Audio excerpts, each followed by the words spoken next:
Deus está usando a nossa igreja para poder chegar a pessoas que precisam desse impacto do cristianismo.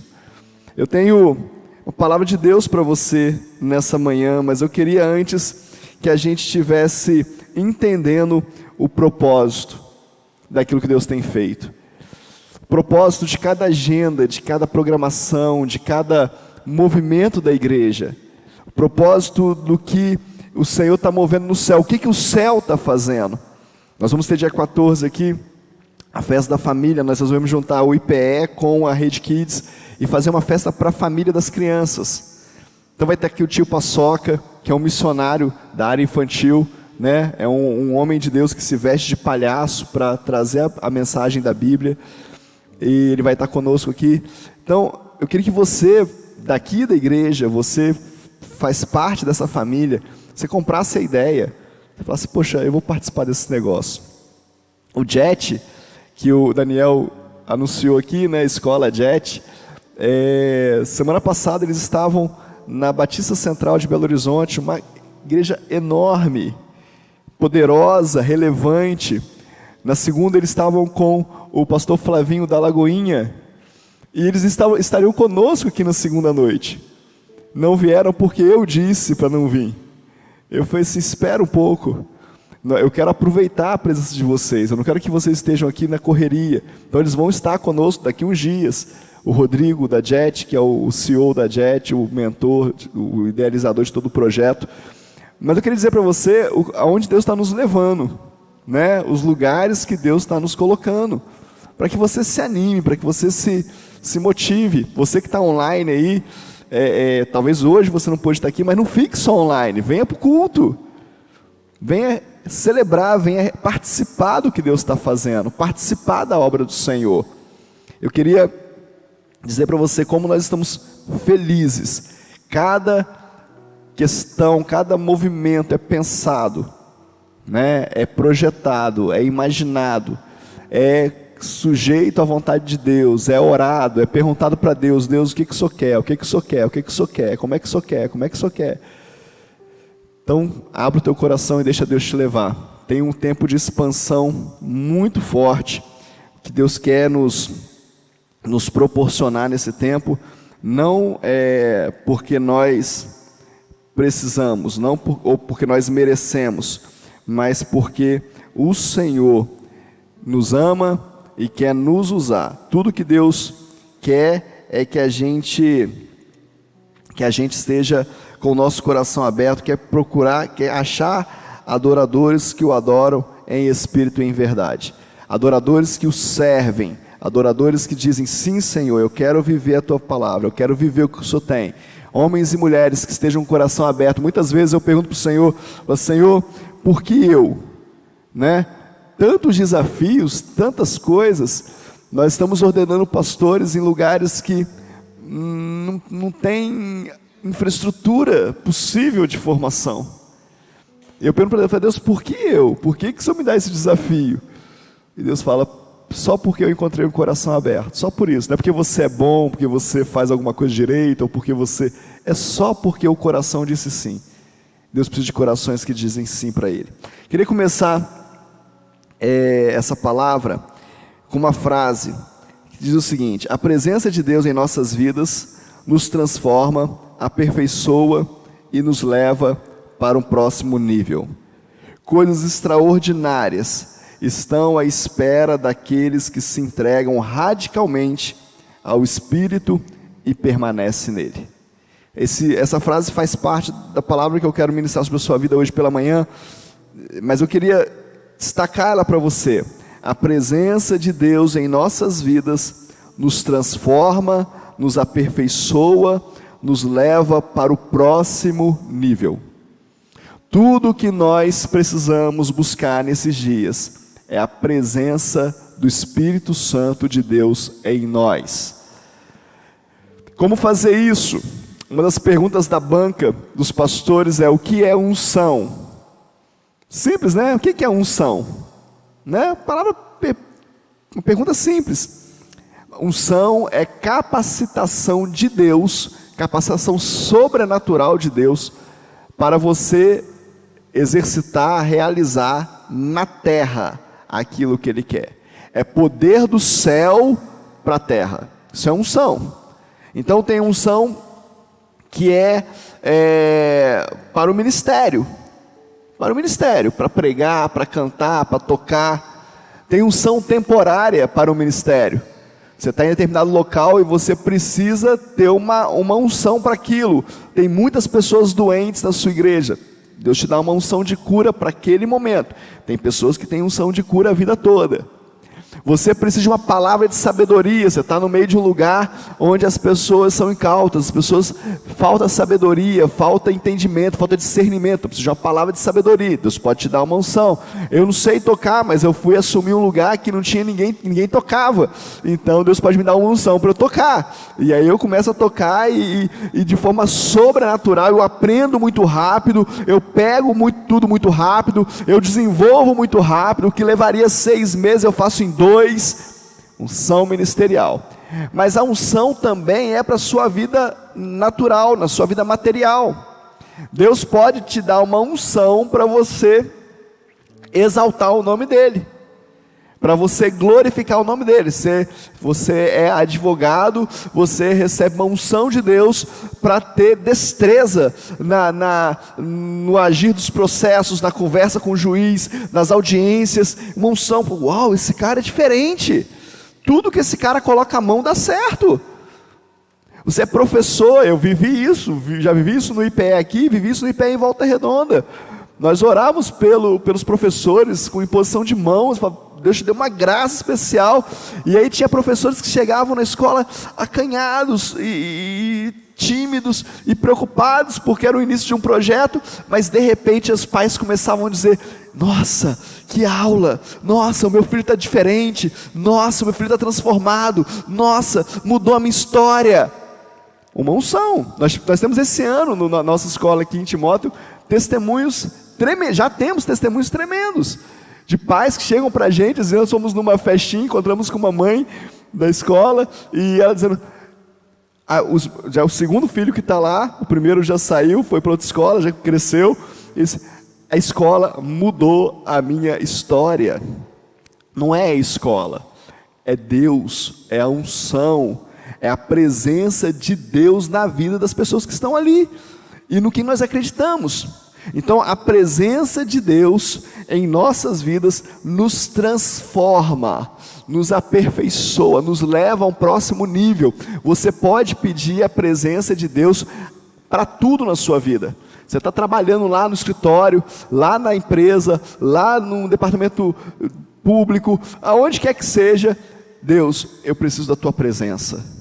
Deus, eu quero fazer para a tua glória. A palavra de Deus diz: quer comais, quer bebais, façais tudo para a glória de Deus.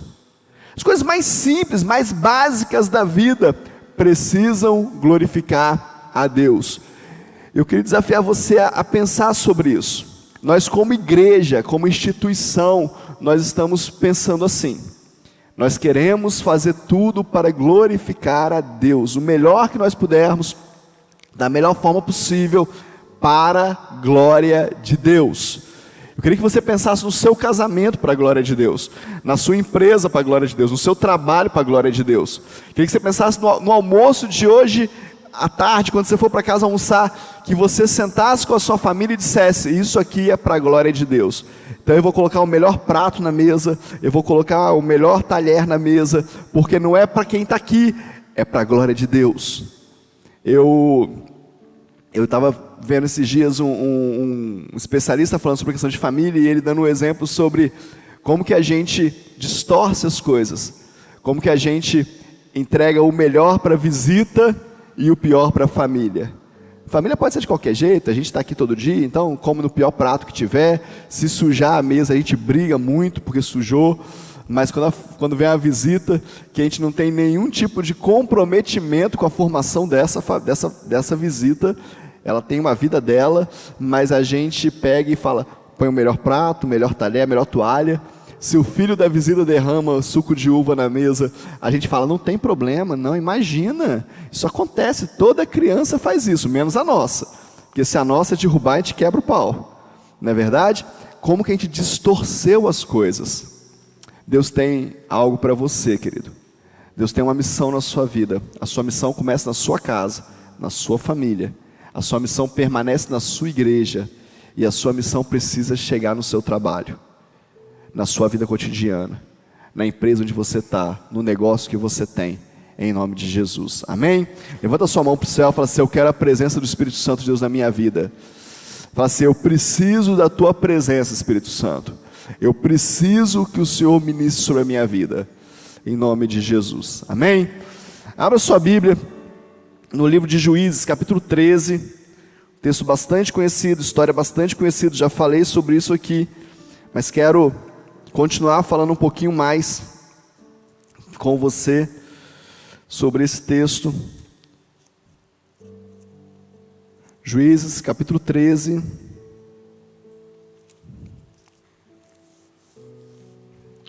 versos 2 e 7, versos 2 até o verso 7. Deixa eu pegar aqui Diz assim: havia um homem de Zorá, da linhagem de Dan, chamado Manoá, cuja mulher era estéril e não tinha filhos. O anjo do Senhor apareceu a esta mulher e lhe disse: eis que você é estéril e nunca teve filhos, mas você ficará grávida e dará à luz a um filho. Por isso tenha cuidado e não beba vinho nem bebida forte, não coma nenhuma comida impura.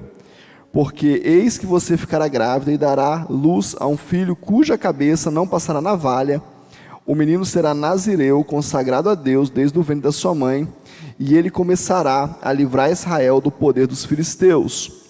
Essa mulher foi ao seu marido e lhe disse: um homem de Deus veio falar comigo, a sua aparência era semelhante de um anjo de Deus, tremenda. Não perguntei de onde ele vinha, e ele não me disse como se chamava. Porém ele me disse: eis que você ficará grávida e dará luz a um filho. Por isso não beba vinho nem bebida forte, nem coma coisa impura, porque o menino será nazireu, consagrado a Deus, desde o ventre materno até o dia de sua morte. Só até aí. Esse é o início da história de Sansão. Sansão era filho de uma mãe estéril. Eu queria que você... O culto da manhã, eu gosto sempre de trazer alguns detalhes para te despertar para algumas coisas. Se você olhar para a história dos grandes homens da Bíblia, dos homens levantados por Deus, dos homens que tiveram um papel de libertador, um papel, uma função dentro da história, você vai ver que as suas mães eram estéreis. Porque existe uma guerra contra a vida. Não existe uma guerra quando nasce, existe uma guerra para que não seja gerado. As mulheres da linhagem de Jesus, várias delas eram estéreis. E a primeira coisa que tem que acontecer quando você quer viver algo em Deus, é Deus curar a sua esterilidade. Esterilidade de gerar algo para Deus. Nós nascemos com uma capacidade poderosa, Deus nos deu coisas que são inerentes se você aceita Jesus ou não, como a mente, como os sentimentos, como as sensações, como o corpo, a força. Um ímpio pode treinar e ficar muito forte. Um ímpio pode treinar a mente e se tornar muito sábio e muito poderoso mentalmente. Isso é do ser humano, Deus deu isso. Mas existe algo que está em Deus, que é o gerar vida. O homem pode gerar vida, a mulher pode gestar essa vida, mas é Deus que tem o controle disso nas suas mãos. E a grande maioria desses homens, houve uma guerra, houve um confronto no mundo espiritual e no mundo natural para que essas mulheres não pudessem gerar, que elas fossem tocadas nos seus ventres para que elas não gerassem. Mas aí precisou da intervenção de Deus para que elas fossem curadas. Aqui está falando especificamente de gerar um neném, um bebê, uma vida. Mas muitos de nós somos estéreis, fomos tocados em áreas da nossa vida que nos impedem de gerar algo. Quantos de nós tínhamos um sonho na infância, na adolescência, e de repente nós fomos tocados nesse ventre, fomos tocados nesse útero, e nós não conseguimos mais gerar esse sonho. Não conseguimos mais gerar essa vida que partiria de nós. Quantos de nós temos planos e planos e planos, mas nos sentimos estéreis diante desses planos, porque não vemos capacidade, não vemos condição, não vemos possibilidade, e aí nós começamos a trazer uma série de argumentos. Mas é onde eu nasci, mas é onde eu moro, mas é com quem eu casei, mas foi o meu pai e a minha mãe, mas foi a situação que eu vivi, mas foi esse trauma que eu sofri, mas foi esse momento da minha vida. Deixa eu te falar um negócio: Deus quer curar a esterilidade da sua igreja. A igreja do Senhor Jesus é a coisa mais poderosa que existe na terra. O corpo de Cristo é a igreja de Jesus. O corpo dele está na terra através da sua igreja. A coisa mais poderosa que existe na terra chama-se igreja de Jesus. E você faz parte disso. E aí você pode pensar: poxa, mas eu estou tão acanhado disso, eu estou tão louco. Cure a sua esterilidade. Busque em Deus, queira saber: o Senhor me criou, o Senhor me colocou nesse lugar, o Senhor me plantou nesse corpo para ser o quê? Para viver o quê? Para gerar o quê? Todos nós temos a capacidade de gerar para o Senhor, de gerar algo, de gerar vida nos outros. Mas o inferno, ele vem tocando a esterilidade. Deixa eu te falar, toda vez que o inferno toca para te tornar estéril, ele coloca algo para substituir. Ele coloca um sentimento, ele coloca uma opção. Por que existe um movimento? E aí, eu não sei o que vai dar isso, mas vamos lá.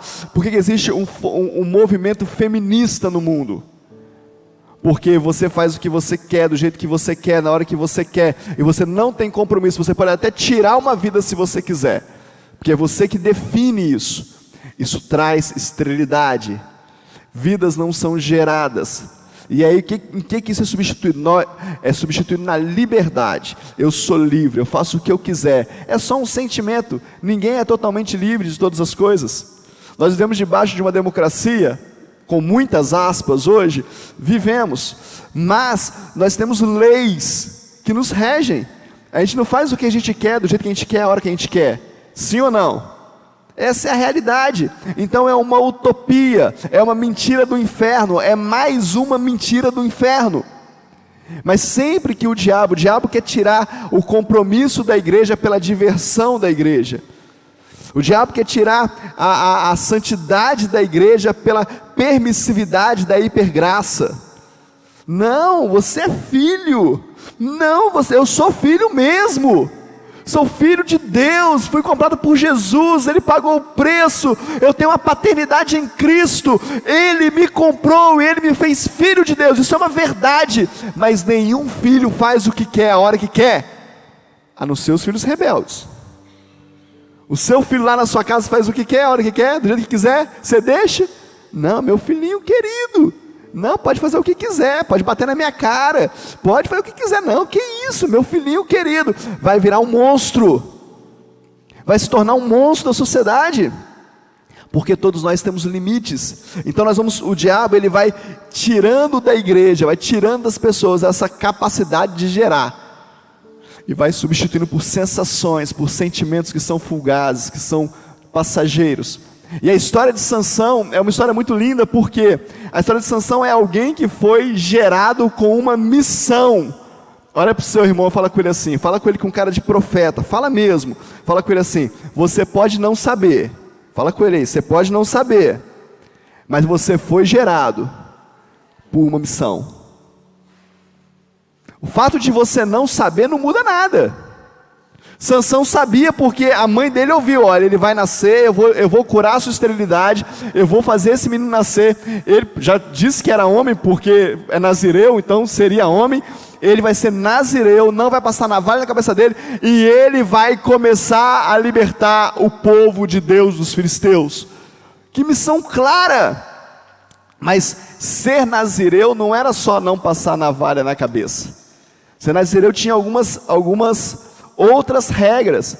Uma delas era não se misturar com mulheres. Outra delas era não tocar em defunto, seja animal ou humano. E uma delas era não passar navalha na cabeça. Estou te falando isso, estou destacando esses pontos, porque você precisa construir comigo essa imagem. Sansão agora, ele cresce, ele se torna homem, ele se apaixona por uma filisteia. Olha só, o cara devia libertar o povo de Deus dos filisteus. Centenas de milhares de mulheres para ele se apaixonar. Ele vai e se apaixona por uma filisteia. Ele olha e fala: essa é a mulher da minha vida. Quem já viu isso acontecer em algum lugar? Todo mundo viu que vai dar ruim. Todo mundo fala: isso não vai dar certo. Todo mundo avisa, grita, fala: olha, não é isso na sua vida. Não, mas eu estou apaixonado. E aí nós vivemos um tempo na sociedade, no mundo, que diz que se tem amor, pode tudo. O amor, ele resolve tudo. A Bíblia diz que sem amor nada tem valor, mas a Bíblia não diz que o amor resolve tudo. Ainda mais esse amor corrompido, esse amor carnal, esse amor que não fala de um sentimento interno, ou de uma decisão emocional ou intelectual, fala de uma vontade carnal, de um desejo de suprir as nossas necessidades carnais. Mas é o que nós estamos vivendo hoje. Pode tudo, em nome do amor pode-se tudo. E essa linguagem vem entrando, vem permeando o povo de Deus. Permeou a vida de Sansão. Estou apaixonado, vou casar com essa filisteia. Diz a história, eu estou passando por cima para dar tempo. Diz a história que os seus pais ficam tristes. Imagina, a mãe de Sansão, a estéril, aqui viu o anjo de Deus. O próprio Deus falou com ela, o próprio Deus tocou a vida dela. Agora ela está gestando essa criança cresce na sua barriga, essa criança nasce, essa criança agora tem um voto de Nazireu, cresce como homem, e ela está olhando para esse homem dizendo: ele vai ser o libertador, no dia da minha vergonha foi transformado em bênção, todo mundo ria de mim com a minha maldição, mas agora o meu filho vai ser o libertador do povo de Deus. Aí o filhão bonitão chega em casa e fala assim: mãe, te contar uma novidade. O que foi, meu filho? Conta para mim. O que é? Ah, mãe, saí na rua aí, fui na cidade vizinha, encontrei a mulher da minha vida. Ei, meu filho, como é que ela é? De qual família que ela é? Quem que é o pai e a mãe dela? Não, mãe, você não conhece o pai e a mãe dela não, porque ela é filisteia. Ah, meu filho, tantas mulheres na sua aldeia, na sua cidade, você sai daqui para se misturar com aqueles que são inimigos do Deus que te fez nascer. Pensa bem, querido, não é só se apaixonar por alguém, é casar com o inimigo do Deus da vida dele, que fez ele nascer. Quantos de nós negociamos as coisas assim com Deus? Quantos de nós vamos e nos apaixonamos por uma filisteia, por alguém da outra tribo? E eu não estou falando de paixão só de homem e mulher, estou falando de paixões de coisas. Quantos de nós recebemos a bênção de um emprego, de um trabalho, e de repente nós estamos mais apaixonados pelo trabalho do que por Deus? Quantos de nós recebemos a bênção de uma gestação, e daqui a pouco nós somos mais apaixonados pelo filho do que com Deus que fez gestar? Quantos de nós trocamos a bênção pelo Senhor da bênção? Ou trocamos o Senhor da bênção pela bênção? Quantos de nós? Quantos de nós, na nossa caminhada com Jesus, negociamos a sua presença? Mas sabe por que nós negociamos a presença de Jesus, querido? Porque nós imaginamos que Ele sempre vai estar ali, quando a gente precisar. A gente não pode perder a oportunidade daquele prazer carnal daquele momento, mas Ele sempre vai estar ali. Ah, quando eu precisar, ah, quando eu buscar. Nós estávamos conversando ontem sobre discipulado, e aí algumas pessoas falam: não, discipulado é quando eu preciso de alguém, aí eu vou e procuro, e aí a pessoa me orienta, me ajuda. E eu fiz um exercício, eu falei, vamos fazer um exercício aqui então, vou imaginar algo. Para agora e pensa no discipulado de Jesus. Faz aí você agora. Para e pensa no discipulado de Jesus. Pensa numa cena, como é que é essa cena? Jesus e seus discípulos, como é que é a cena? Como é que está na sua mente? E agora olha para o seu discipulado e fala assim, o meu discipulado parece com o discipulado de Jesus? Porque Jesus andava com seus discípulos, sim ou não? Comia com seus discípulos, tinha intimidade com seus discípulos. Vou te falar coisas fortes hoje de manhã, você quer ouvir? Não, senão eu paro por aqui. Tem coisas fortes para a gente poder compartilhar. Quando Pedro vê Jesus ressurreto, quando Pedro vê Jesus já em corpo glorificado, ele estava nu, pelado no barco. E a palavra de Deus diz que ele se apressa em colocar uma capa e se jogar no mar para poder ir ter com Jesus. Deixa eu te falar, querido, se você acha que discipulado, e aí deixa eu voltar um pouquinho. Esse discipulado, esse modelo, Jesus quando dá a grande comissão, ele fala assim, ide e fazei discípulos. Fazer discípulos como? Fazer discípulos segundo o que eu faço, o que eu fiz, do meu modelo. E aí nós falamos, nós somos uma igreja em discipulado, nós temos discipulado, eu sou discípulo do fulano. Deixa eu te falar, é mesmo? Ou nós inventamos um discipulado à nossa maneira, ao nosso gosto, ao nosso prazer, para dizer que fazemos alguma coisa que Jesus mandou fazer. O que nós fazemos não é o que Jesus mandou fazer. O que nós fazemos é enganar, muitos de nós, nos enganar e enganar os outros. O que nós temos é uma mentoria ruim. Quando a coisa pega, eu corro lá na pastora, eu corro lá no pastor, aí ele me ajuda. Isso é mentoria. Isso é gabinete pastoral, isso não é discipulado. Discipulado é caminhar junto. Discipulado é conhecer. Discipulado é querer estar perto. Discipulado é transferência de vida. Ninguém transfere vida num gabinete com 1 hora. Ninguém transfere vida para o outro de 3 em 3 meses. O que Jesus fez com seus discípulos foi transferir da vida dele. Andava com ele, caminhava com ele, comia com ele, falava com ele, brigava com ele, e tinha as tretas entre eles, e todos diferentes, cada um de um jeito, cada um vindo de um lugar, cada um com as suas ansiedades, com as suas vontades, com os seus desejos, cada um de um jeito, mas Jesus transferiu vida para todos eles. Pastor, mas na agenda que eu tenho, no trabalho que eu tenho, na vida que eu levo, não dá para viver como Jesus. Eu concordo com você, é outra coisa. Mas dá para viver melhor do que você vive. Dá para a gente fazer mais do que a gente faz. A gente precisa de sair desse lugar de faz de conta. Deixa eu te falar, ei igreja, Deus está nos levando a um evangelho de verdade. Não é faz de conta mais.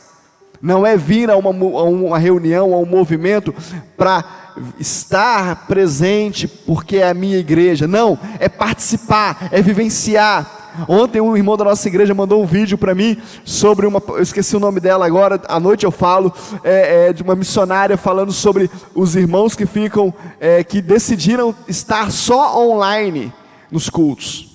Só online, nunca mais vieram à igreja, só ficam online. E ela dá um exemplo muito jóia, ela fala assim, quando você está assistindo um jogo de futebol, você está jogando. Quando você está assistindo um filme, você está atuando. Quando você está assistindo uma partida de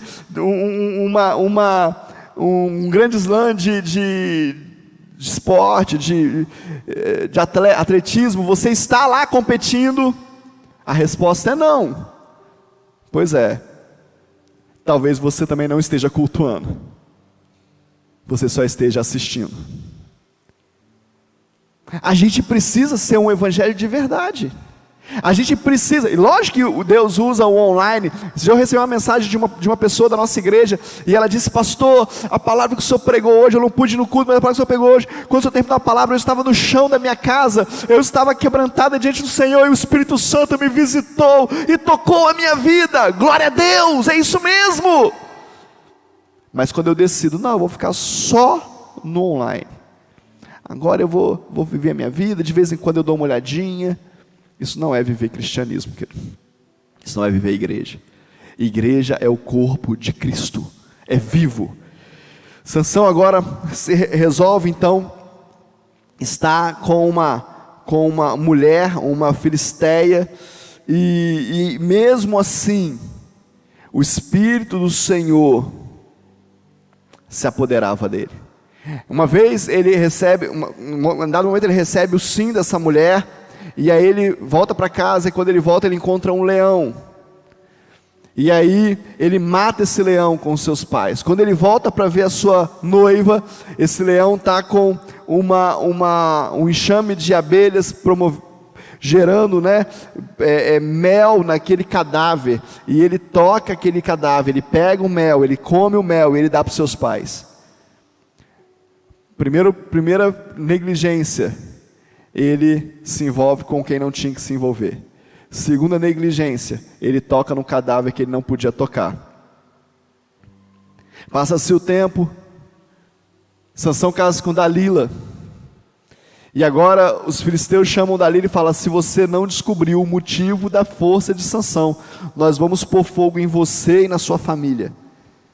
Diz a palavra que Dalila pranteia, chora aos pés de Sansão durante semanas.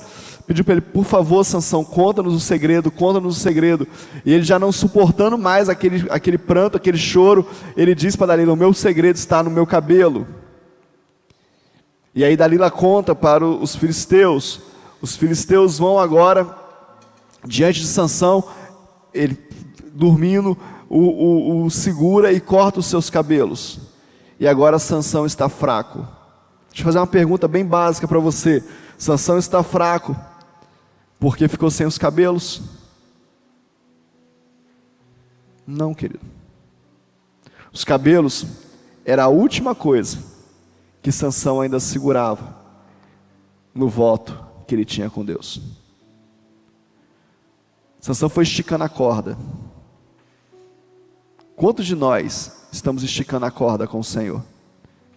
Esse pecado não tem problema não, só isso aqui, não, isso não tem nada a ver.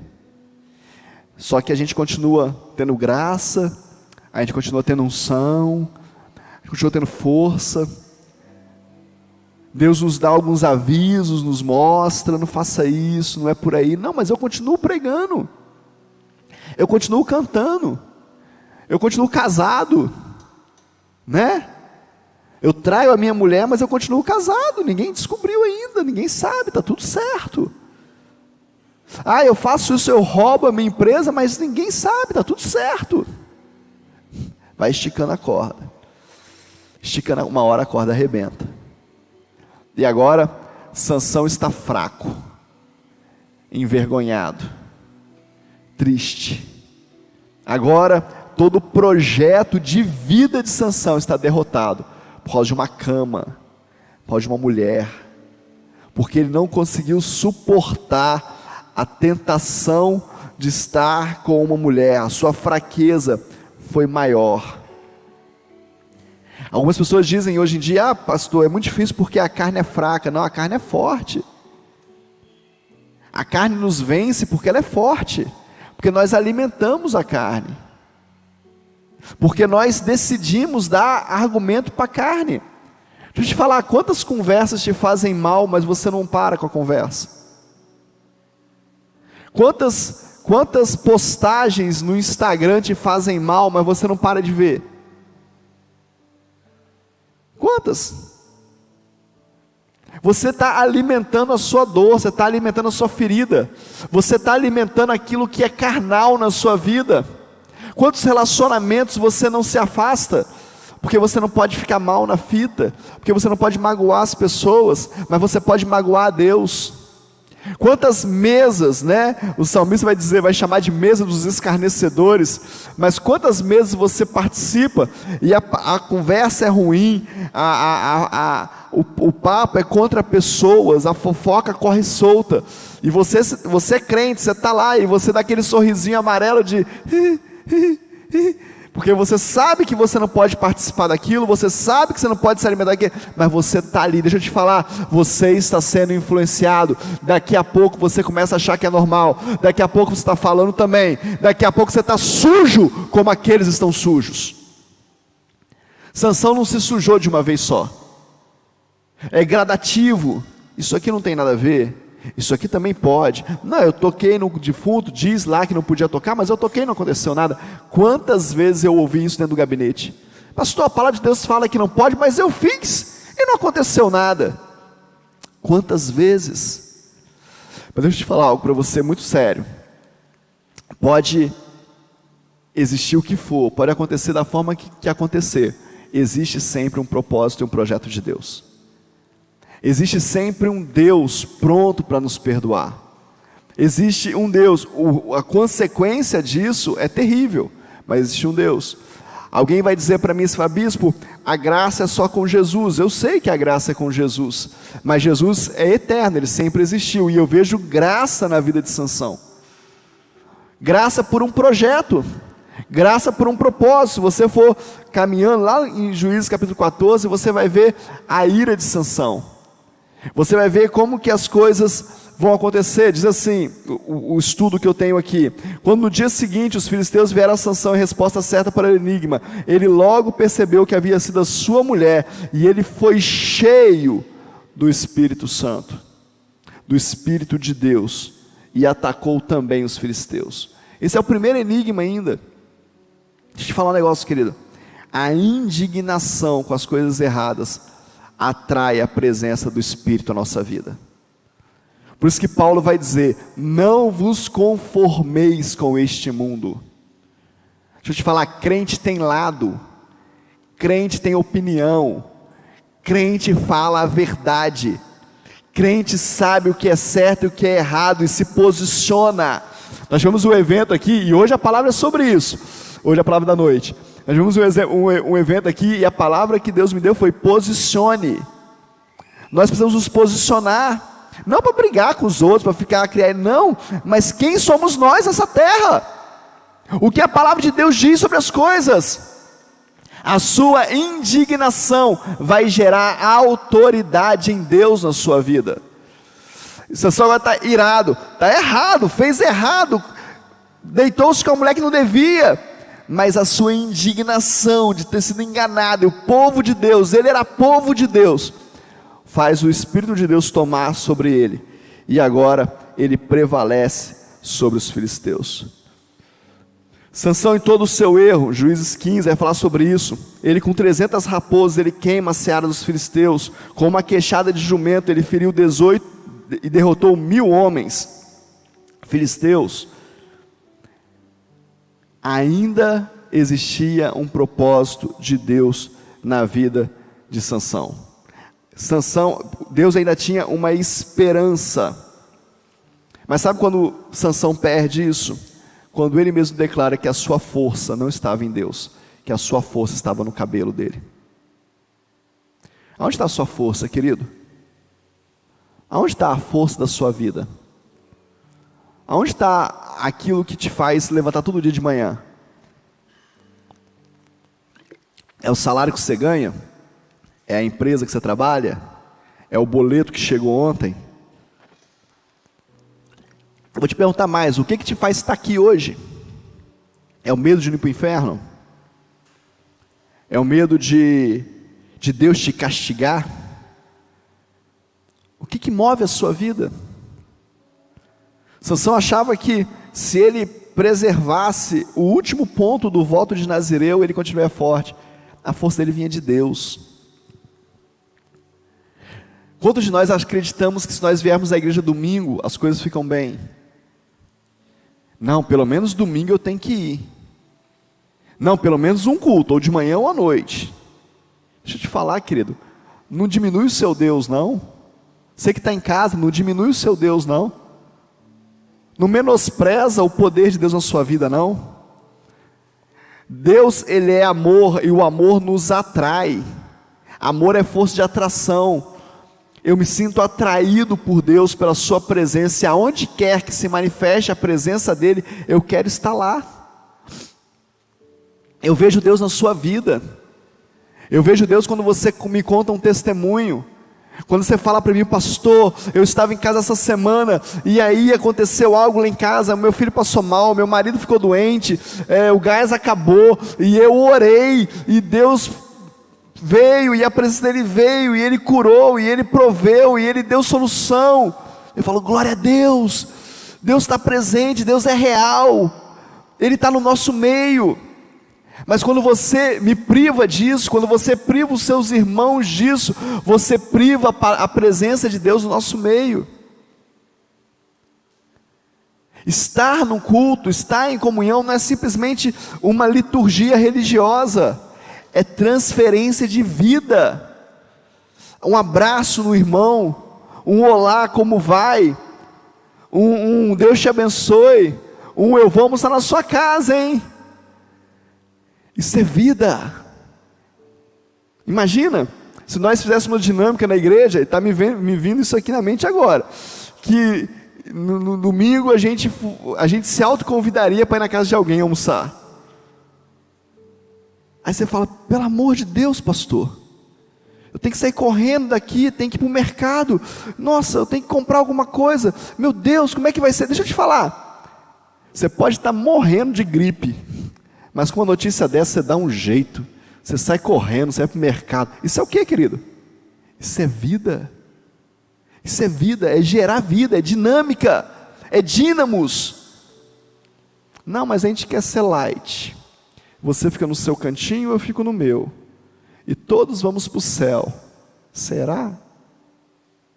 Será que é assim mesmo?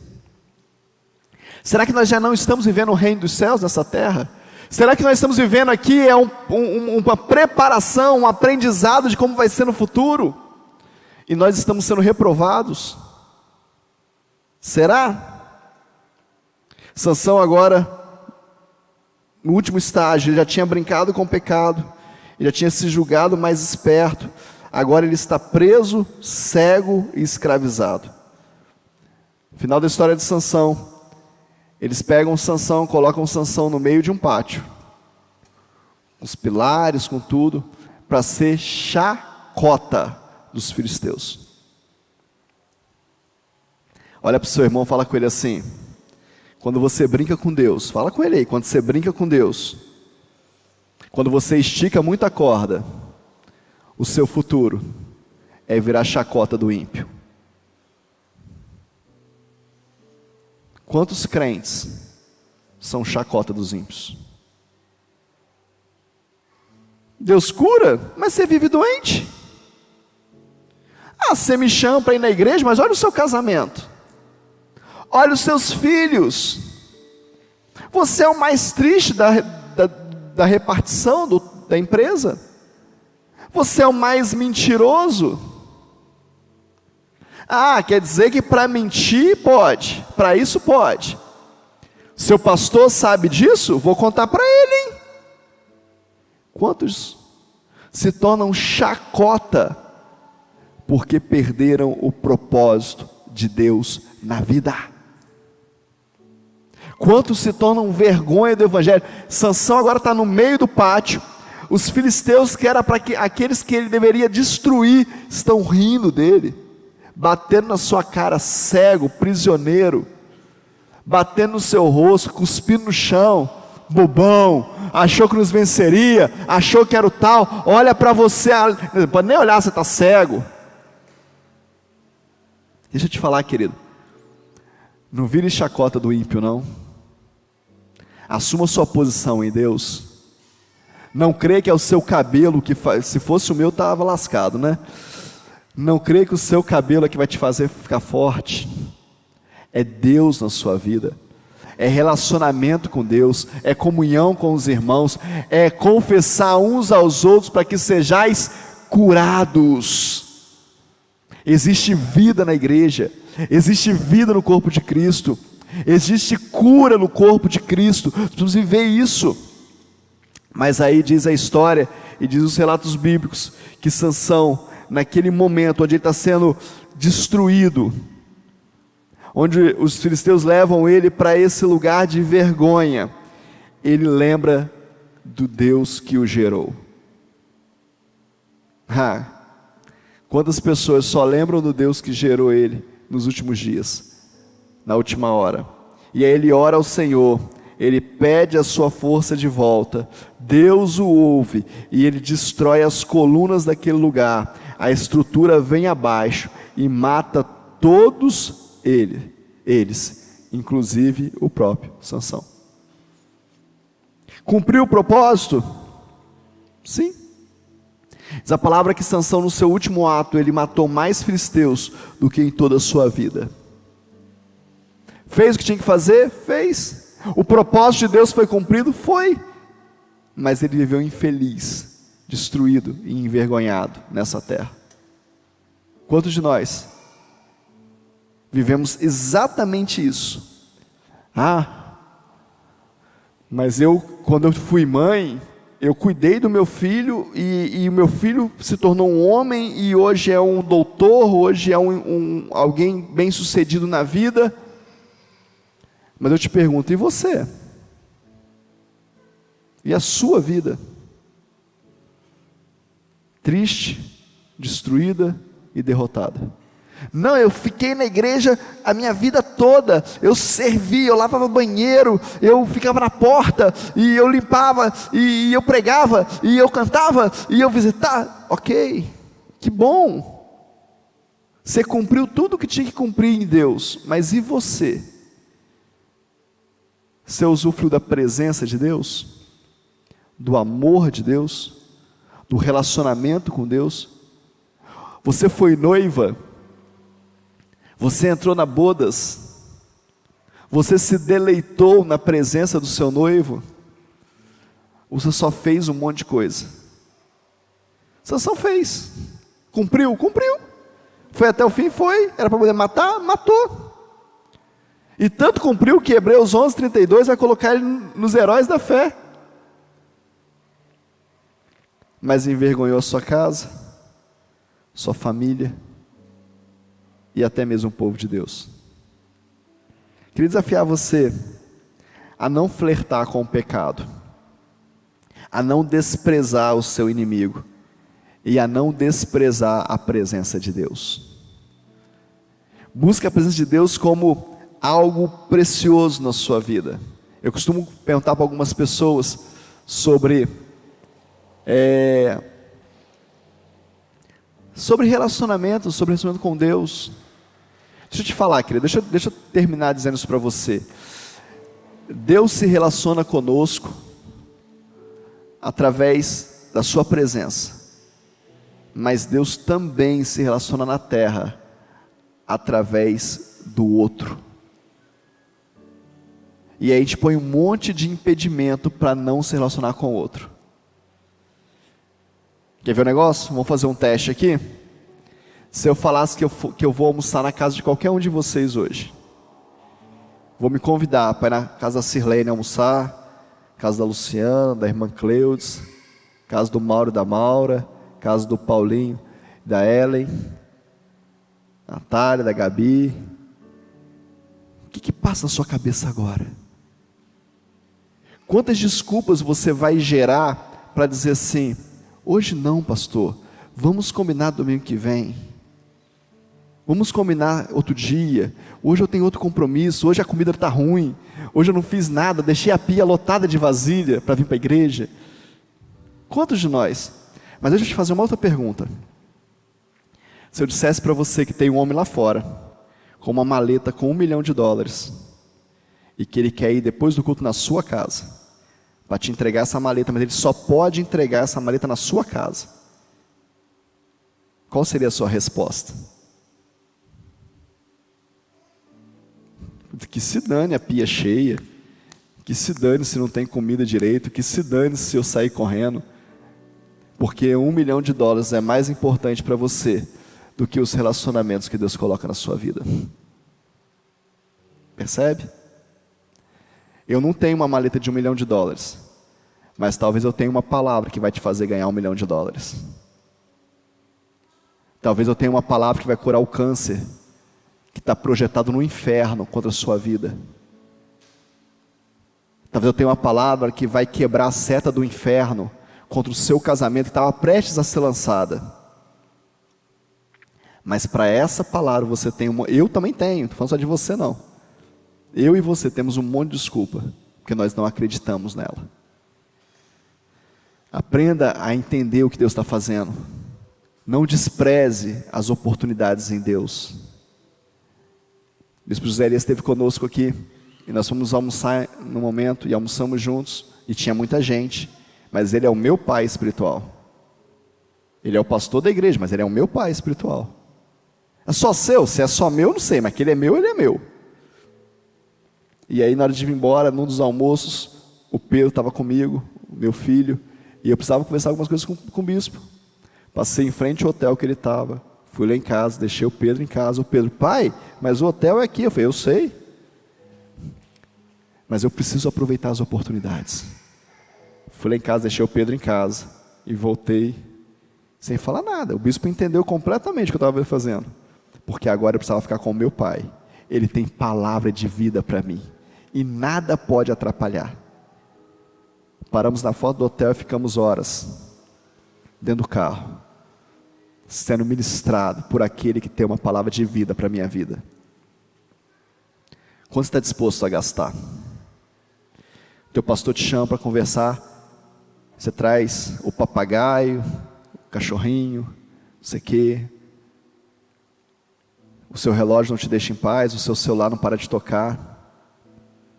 Você perde a oportunidade de receber vida, porque a sua prioridade é outra. Nessa igreja já foi profetizado que existe um rio de vida. Existe uma fonte de vida que jorra desse lugar. Não sai daqui com sede mais não. Não sai daqui sem experimentar do favor de Deus não. Amém? Vamos ficar de pé. Quero orar com você. Quero abençoar você nessa manhã.